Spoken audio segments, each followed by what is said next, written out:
جیسا کہ میں نے کل عرض کیا آپ سے کہ جس دور میں نموریت، فرعونیت، کفر و شرک دنیاوی طاقت کے بل پر بظاہر انسانوں کو گمراہ کر رہا تھا، تو اللہ تعالیٰ نے اس دور میں نبیوں کو ویسے ہی کمالات و معجزات عطا فرمائے۔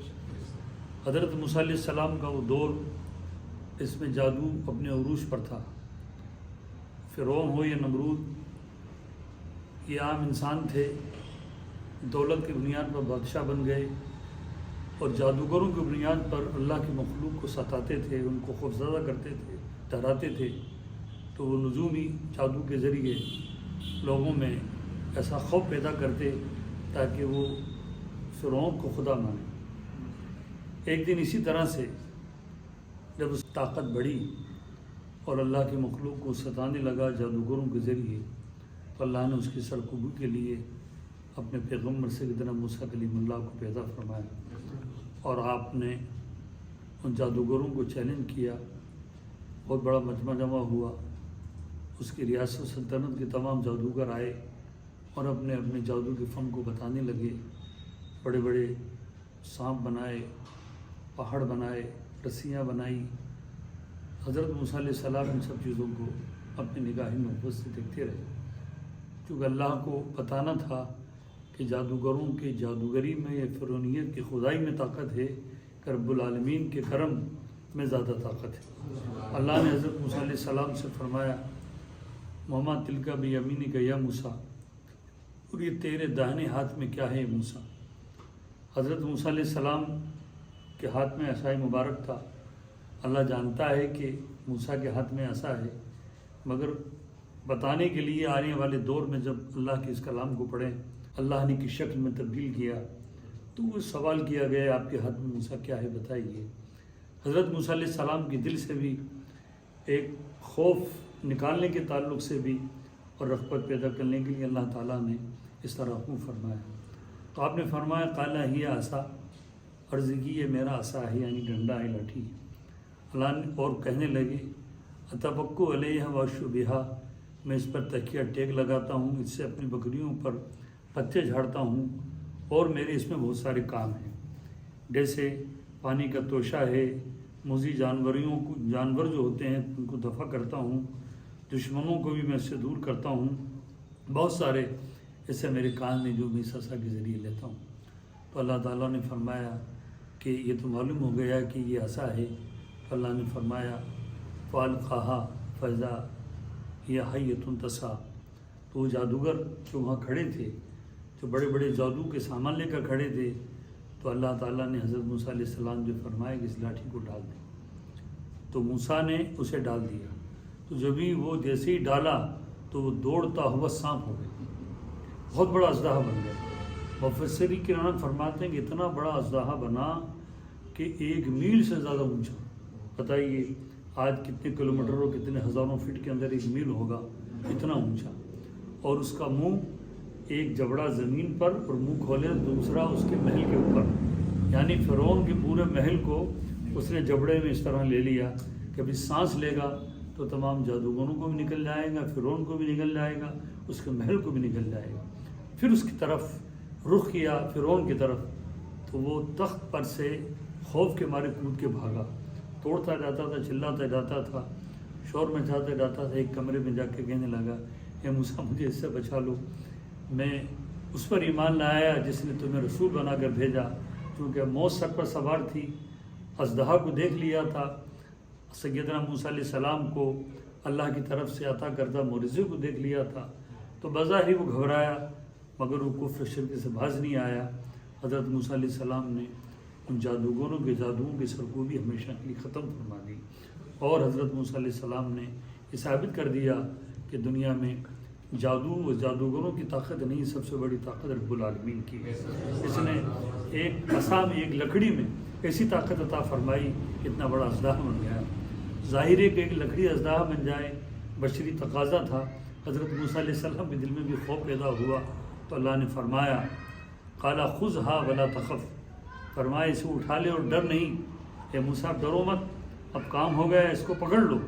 تو اللہ فرماتا ہے سنیدوہا سیرت الاولیٰ، جب حضرت موسیٰ نے اس کو پکڑا تو ہم اسے پھر پہلے کی طرح کر دیں گے، یعنی پکڑ لے جیسے پہلے تھا یہ لاٹھی ویسے ہی ہو جائے گی۔ حضرت موسیٰ نے جیسے ہی پکڑا تو وہ جو سانپ تھا پھر وہ لاٹھی کی شکل میں ہو گیا۔ تو اللہ نے اس معجزے کو دکھایا اور جادوگر کے جادو ختم کر دیا۔ اس طرح ایک جگہ سورہ اعراف کے اندر بھی اللہ نے فرمایا فَأَلْقَىٰ عَصَاهُ فَإِذَا هِيَ ثُعْبَانٌ مُّبِينٌ، اے موسیٰ اس کو پکڑ لے۔ تو ظاہر میں تو یہ اژدہا ہے، تو ظاہر میں اژدہا تھا، جب پکڑا تو وہ اژدہا تھا، پھر جب وہ پکڑا تو بعد میں وہ لاٹھی کی شکل اختیار ہو گیا۔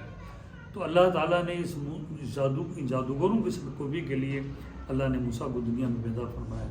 جس طرح آپ نے کل حضرت ابراہیم علیہ السلام کے متعلق سنا تھا تفسیر میں کہ کس طرح سے نمرود نے آپ کی پیدائش سے پہلے، اسی طرح جوتشیوں نے کہا کہ تیری سلطنت کے لیے ایک بچہ پیدا ہونے والا ہے، تو فرعون نے بھی اس دور میں جتنی بھی عورتوں کے پیٹ میں حمل تھے ان تمام کے حملوں کو گرا دیا، یہاں تک کہ جو بچہ پیدا ہوتے تھے اسے ہزاروں بچوں کو قتل کر دیا۔ اللہ تبارک و تعالیٰ نے حضرت موسیٰ علیہ السلام کی ماں کی اور آپ کی اس طرح حفاظت فرمائی کہ جب آپ تولد ہوئے دنیا میں تشریف لائے تو اللہ نے ان کے دل میں ڈالا۔ تو اللہ فرماتا ہے کہ جب ہم نے تیری ماں کو الہام کیا جو الہام کرنا تھا، اور بے شک ہم نے تجھ پر ایک بار اور احسان فرمایا۔ اللہ فرماتا ہے حضرت موسیٰ علیہ السلام کے لیے کہ ہم نے تجھ پر ایک بار احسان فرمایا۔ ان کی ماں کے دل میں یہ بات ڈالی کہ اب بچے کو کس طرح سے حفاظت کرنی ہے، تو انہوں نے ایک لکڑی کا ایک بہت بڑا صندوق بنایا، اس میں روئی بچھا دی، تارکول کے ذریعے اس کی چھتوں کو بھر دیا اور دریائے نیل میں اس کو چھوڑ دیا۔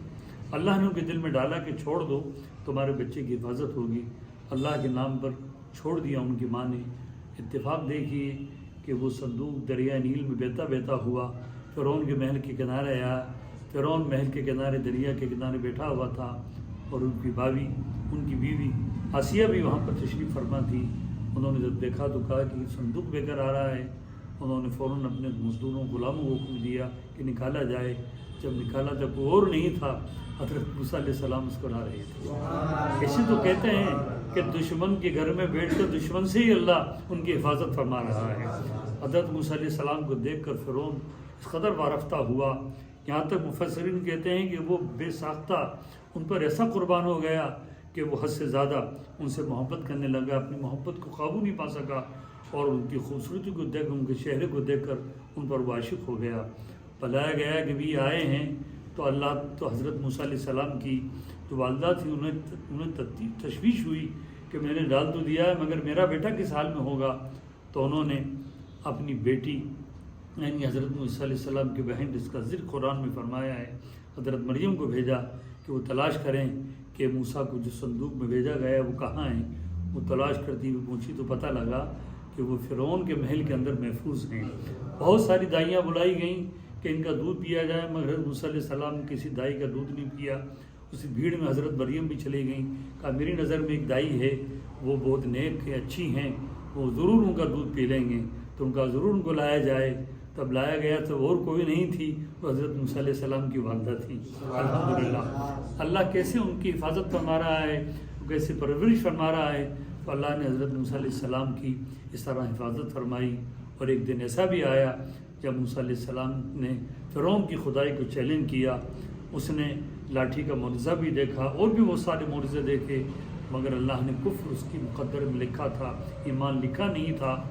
آخر میں ایک وقت ایسا آیا کہ جب حضرت موسیٰ علیہ السلام تشریف لے گئے دریا نیل میں، تو آپ نے لاٹھی ڈالی، اللہ نے آپ کے لاٹھی کے ڈالنے سے اس دریا نیل کے اندر راستے بنا دیے۔